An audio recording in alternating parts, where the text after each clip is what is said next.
The date announced was that of October 27th, next Thursday, but according to Jimmy Bristol, who last served as Attorney General, based on his understanding of the process, there was a miscalculation. When I read the Gazette of the last one of the 7th of October, which was the second publication of the writ and the bills as required by Section 5(2)(b) of the Referendum Act, and I looked at the appointed date for the referendum under the writ, which is the 27th, is it, of October, I realized that the 21-day really limit would expire on the 30th.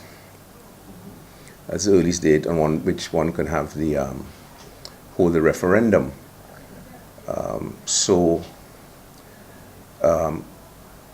That's what I read, and as I said in a radio program yesterday, I'm subject to correction, but it's really an invitation to the authorities to look at it and see if they're on the right track, because it will indeed be embarrassing if someone gets hold of this and goes to court and gets an injunction to prevent the referendum being held on that date, being illegal.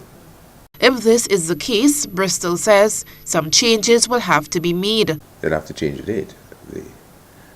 But certainly, given what the law says in Section 5(2)(b), given the date of the Gazette of the 7th of October, the second publication, 21 days from the 7th of October, just even if you take the inclusive days, which is not how it's calculated, it's clear days, so it starts from the 8th, and the last day is not counted, so it finishes 21 and 8 is 29, the last day isn't counted, which is the 29th, so it's the 30th, which is a Sunday.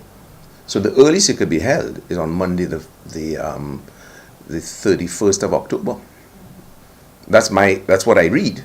GBN News found that this is not the first time there has been a mix-up with poll dates. In 1998, there was an announcement for election on a specific date when the government of the day did not count the Boxing Day holiday. GBN reached out to Francis Alexis, chairman of the Reform Committee, on this development, but he has referred the matter to the Attorney General. However, up till news time, Mr. Cajetan Hood, the Attorney General, was unable to provide any feedback on the issue. Eugenia Peters, GBN News.